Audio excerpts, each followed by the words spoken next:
Une question très commune qu'on se pose quand on est en arrêt pour burn-out et qu'on commence à trouver cette période de récupération interminable, eh bien, c'est combien de temps va durer, j'ai envie de dire, cette fichue récupération? Ce que j'entends très souvent, c'est quelque chose comme, voilà, je suis en thérapie depuis des mois, j'ai pris du temps pour moi, je suis en arrêt depuis plusieurs semaines, même, voire plusieurs mois, et pourtant, je n'ai toujours pas l'impression de pouvoir reprendre le travail. J'ai juste envie que tout ça soit derrière moi. Et c'est normal et croyez-moi, je comprends tellement cette impatience parce que oui, la récupération d'un burn-out est un processus long et d'autant plus long que les profils qui tombent en burn-out sont souvent des personnes qui aiment et qui veulent que les choses avancent vite. Mais malheureusement, pour le burn-out, ça ne peut pas se passer comme ça. Il y a même une tendance qui se dégage puisqu'en moyenne, selon la Caisse nationale de l'assurance maladie, on parle d'environ 18 mois. Donc ce n'est bien sûr pas un standard, on va dire, de convalescence, puisqu'on comprend bien que chaque situation est unique, que bien sûr chaque personne possède sa propre histoire, ses sensibilités personnelles et un contexte professionnel différent.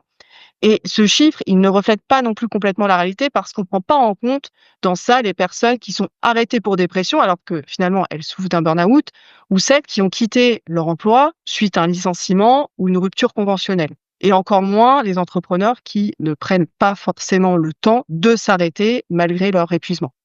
Et pour beaucoup de spécialistes, la récupération après un burn-out, elle peut s'étendre d'un minimum de 3 mois jusqu'à 3 ans dans les cas les plus sévères, hein. Et cette grande variabilité, elle s'explique par les différences dans le stade d'avancement du burn-out au moment du diagnostic. Forcément, plus l'exposition au stress chronique, elle va durer, plus on va dire on s'enfonce dans le burn-out et plus la récupération, elle sera longue. Donc, d'où l'importance aussi de repérer les signes précurseurs. Et je sais bien que ce n'est pas facile d'entendre ça, hein, ce n'est pas forcément réjouissant, c'est même dur, ça peut être frustrant, parfois décourageant, mais j'avais besoin de vous le partager tout simplement pour que vous sachiez qu'il est très peu probable que vous vous sentiez complètement libéré, du burn-out après 3 ou 4 mois et encore moins, en fait, si vous n'avez eu qu'1 mois d'arrêt. Et après 1 mois, en fait, c'est normal de ne pas se sentir prêt ou prête à reprendre le travail. C'est normal que votre corps et que votre système nerveux, il ait encore besoin de temps pour se rééquilibrer. Et comme je le dis souvent, vous n'êtes pas cassé, vous n'avez rien à réparer. Le burn-out, c'est une condition temporaire qui peut durer et la récupération, finalement, elle suit son propre rythme. Hein, votre système, il a besoin de réapprendre à fonctionner autrement. Et ce processus, il ne se fait pas en quelques semaines, tout simplement parce que l'épuisement n'est pas qu'un épuisement mental et émotionnel, il est aussi physiologique. Et ce qu'il faut comprendre, c'est que ce n'est pas du temps perdu, hein. Votre corps, il n'est pas en train de traîner, il est en train de réapprendre à fonctionner autrement. Et aujourd'hui encore, on ne cerne pas complètement toutes les dimensions de cet état. Par exemple, des recherches indiquent que certaines hormones sont profondément perturbées, hein, en cas de syndrome d'épuisement, parce que votre système nerveux a passé des mois, parfois des années, en mode survie. Et votre équilibre hormonal, il a été perturbé. Votre microbiote intestinal aussi a été modifié par ce stress chronique. Votre système immunitaire, il a peut-être été sursollicité et vous avez puisé dans vos réserves. Alors évidemment, quand vous vous arrêtez de travailler et que vous prenez quelques semaines ou même quelques mois de pause, vous vous dites: «Je ne suis plus au travail, donc je devrais aller mieux». Mais votre corps, lui, a besoin de beaucoup plus que ça et restaurer un équilibre hormonal, ça nécessite une période, on va dire, significative de récupération et il ne peut pas, en quelques semaines, restaurer un équilibre qui a été peut-être fragilisé pendant 2, 3, parfois 5 ans, hein.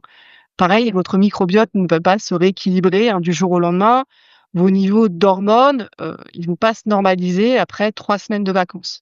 Cette reconstruction, elle est donc souvent invisible, hein, plutôt que manifeste et une personne souffrant de burn-out, elle pourra, à un moment donné, se sentir physiquement rétablie alors que le mental ne suit pas et cet état, il est particulièrement difficile à vivre car, en fait, on a l'impression de manquer de volonté ou on peut avoir cette impression que si on est quelqu'un qui a toujours compté sur ses capacités intellectuelles, on en est dépourvu aujourd'hui et ça peut nous faire peur que ça ne revienne jamais. Et ça peut être très déstabilisant. Mais c'est quelque chose qui finit par revenir. Et c'est juste finalement qu'il y a des choses qui se passent dans notre fonctionnement physiologique dont on ne soupçonne pas toujours l'existence et finalement qui sont en jeu.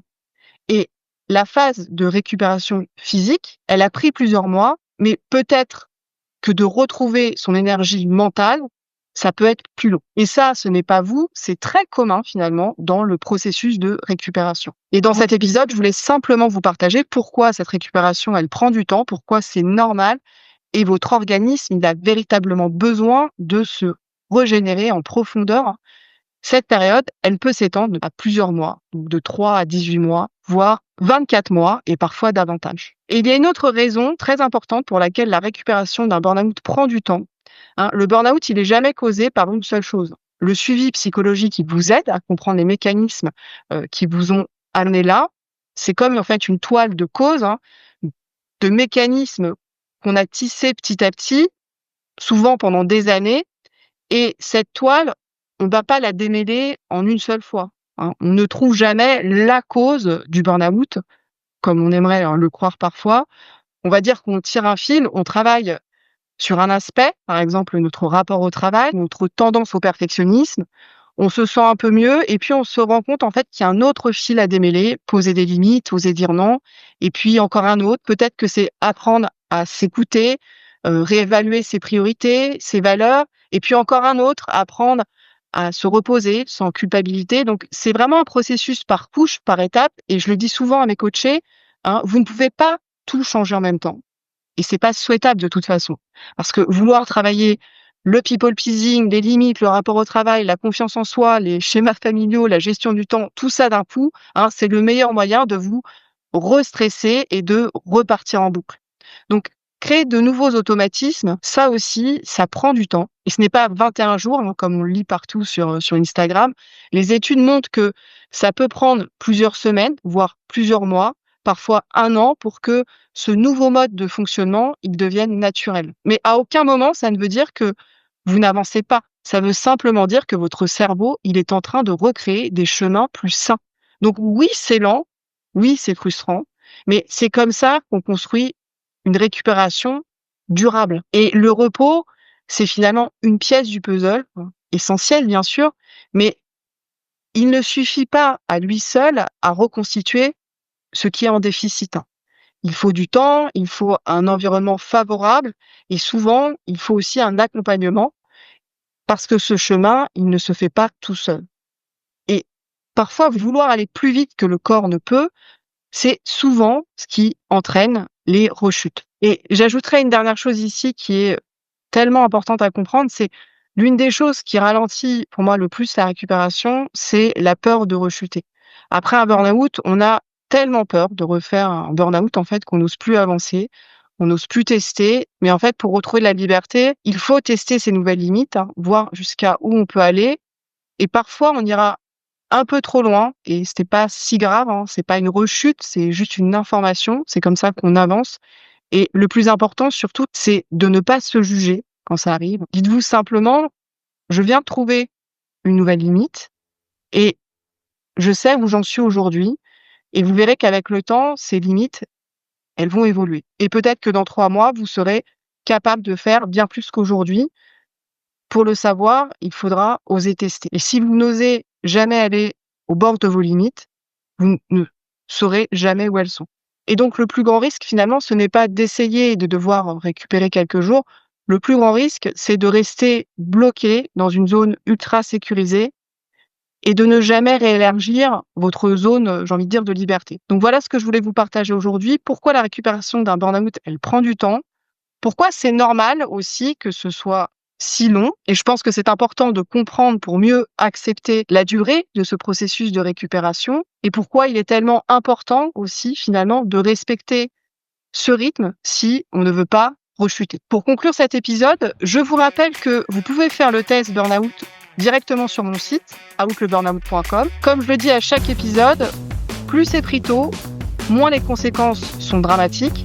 Et pour celles et ceux qui se reconnaissent dans ce que je décris et qui veulent sortir durablement du burn-out, le prévenir ou éviter une rechute, Je propose un rendez-vous gratuit et bien sûr sans engagement, déjà pour faire le point sur votre situation. On parlera ensemble de ce qui vous épuise, on mettra des mots sur vos mécanismes d'usure et si vous le souhaitez, je vous expliquerai comment le coaching peut vous aider.